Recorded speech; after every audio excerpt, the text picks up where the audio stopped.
like to mention thank you, Ms. Agong, for your upcoming presentation. I'd like to mention that Ms. Agong and Ms.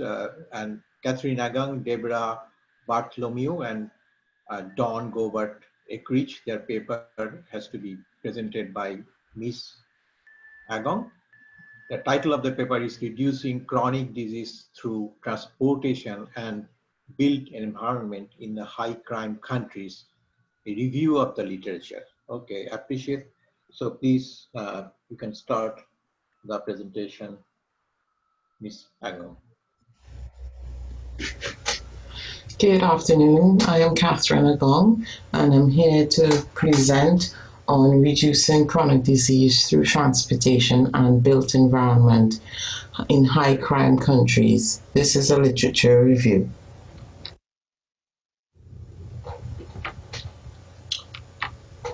Non-communicable diseases such as cancer and diabetes account for 81% of all deaths in Trinidad and Tobago and 71% of all deaths globally. Modified behavior such as physical inactivity can help reduce the occurrence of NCDs. The built environment includes transportation facilities, parks, and etc.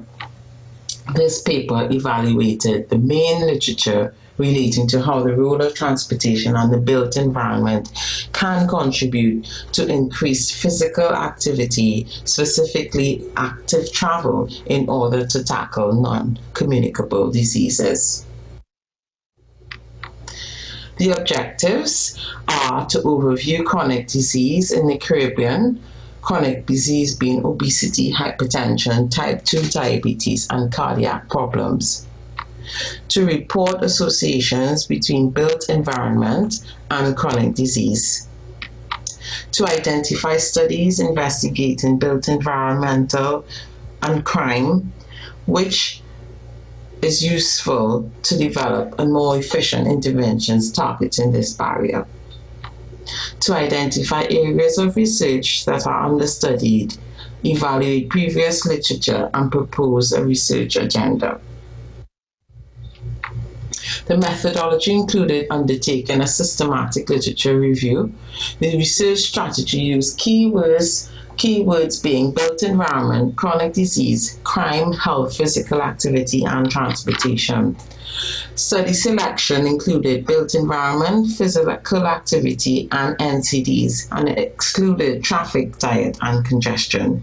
Search engines or databases, Google, PubMed, and Medline, were used in order to find relevant literature. Data extraction and assessment studies were undertaken manually and via Microsoft Excel.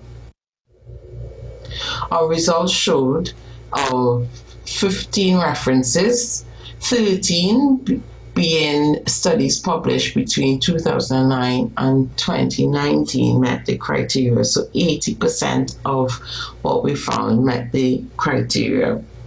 Table 1 shows the distribution of NCD's risk factor of low physical activity among persons aged 15 to 64 by sex from the 2011 STEPS risk factor survey.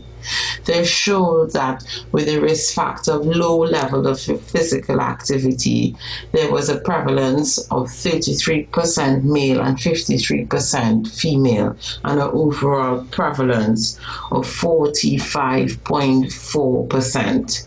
So it shows that the risk factor of NCDs in relation to low physical activity is quite high. Physical activity related to travel and to and from places in Trinidad and Tobago.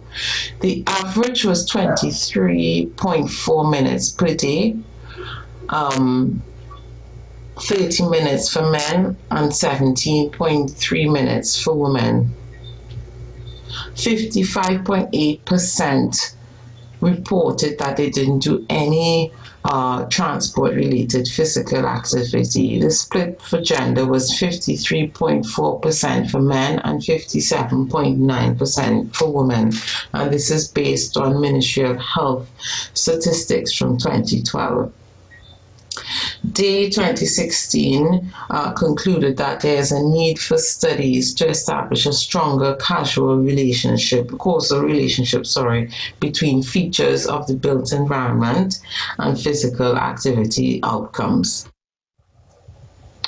With regards to crime, Foster and Giles Corti 2008 showed that crime or perceived crime does affect physical activity.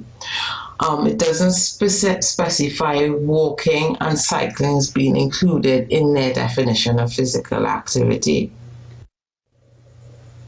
Built environment policies for health.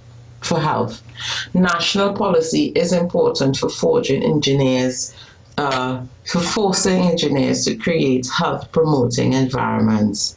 This will help promote physical activity through activities of daily living, such as active travel, example, walking to.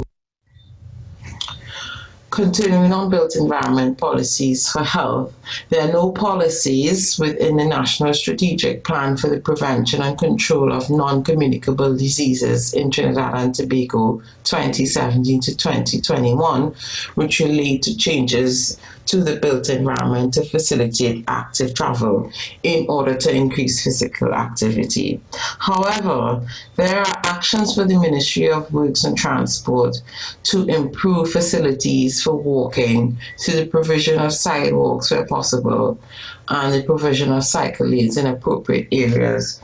So it's clear that the link isn't so great between the actions and the policy. By contrast, the document Physical Activity Strategy for the World Health Organization European Union 2016 to 2025 includes a clear priority area 3, which relates to promoting physical activity for all adults as part of daily life, including transport. It mandates member states to take action to promote human-powered transport in order to increase physical activity in daily life. It states that infrastructure should be put in place and that legislation should be put in place to make pavements or sidewalks and cycling infrastructure mandatory. So this policy clearly states what needs to be done with regards to a physical activity strategy and the built environment. In conclusion, little is known about the roles that the built environment and crime play in influencing NCDs in Trinidad and Tobago and the Caribbean at large.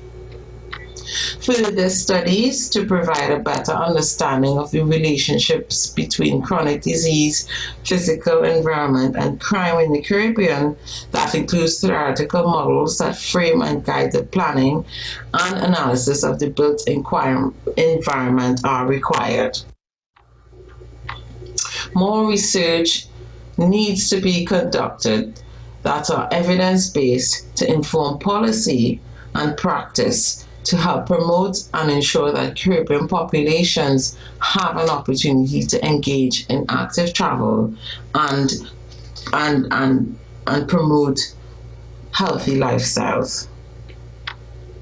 Both qualitative and quantitative research is required to better understand these important understudied public and environmental health issues, and the relationships may provide guidance to develop country health promotion action plan and a priority focused on the development of urban planning and built environments that support physical activity in Trinidad and Tobago and the Caribbean.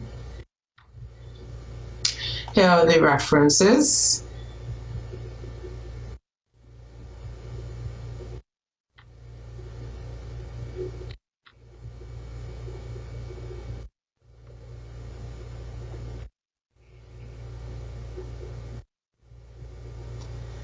Thank you for listening to my presentation. Thank you, Ms. Agong. Your first question is, much of the non-motorized transport health research is based on cool climate countries. Do you see any research specifically discussing how effectively managing temperature comfort for hot and humid countries can actually promote active transport and have reduced non-communicable disease prevalence? Good afternoon, everybody. There was not any literature that we came across that specifically targeted the issue of heat and comfort in relation to the propensity to take up active travel or not.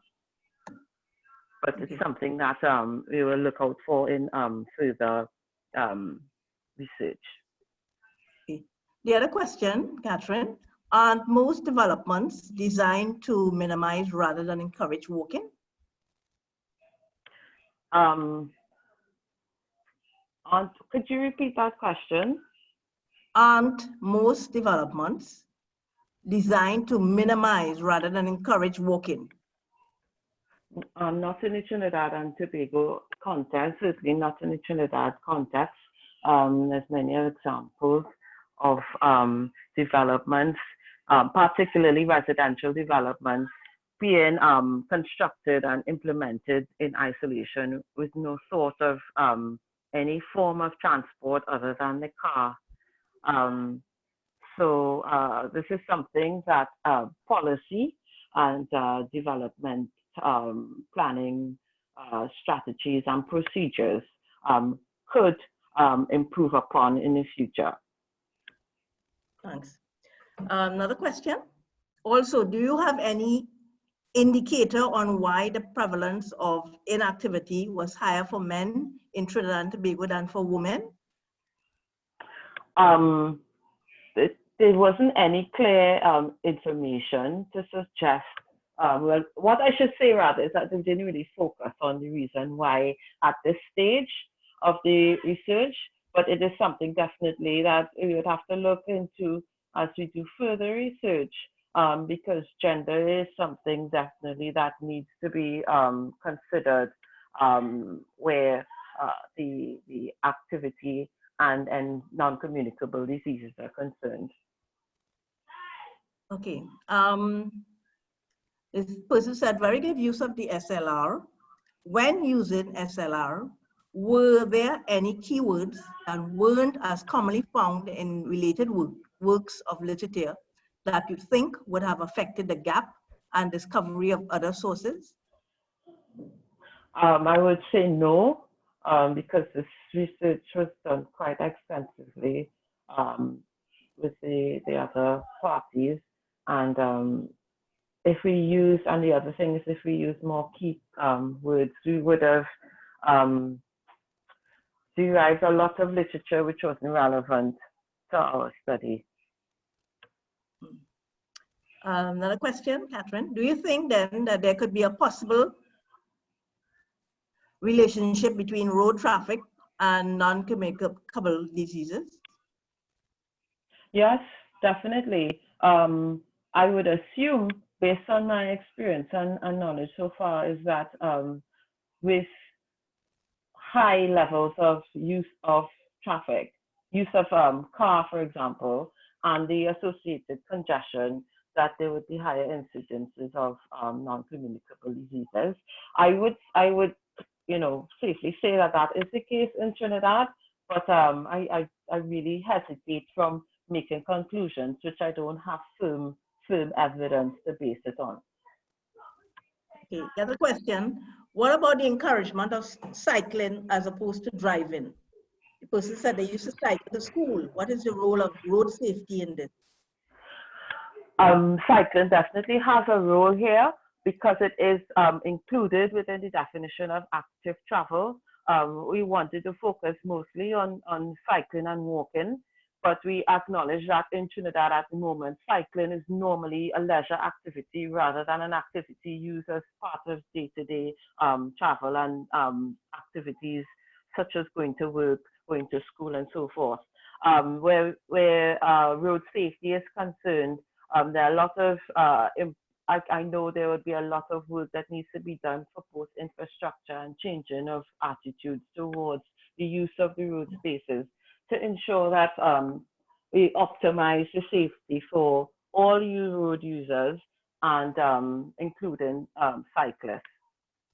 Okay, I think we have time for one more question. This is, were there any literature that talked about the use of physical activity where obesity may be a problem, particularly in elementary schools? No, we didn't come across that for elementary schools, but we did come across one piece of literature which focused on African Americans, I believe in the same area where there's trouble at the moment, with relation to non-communicable diseases and physical activity and crime. Okay. Any more questions?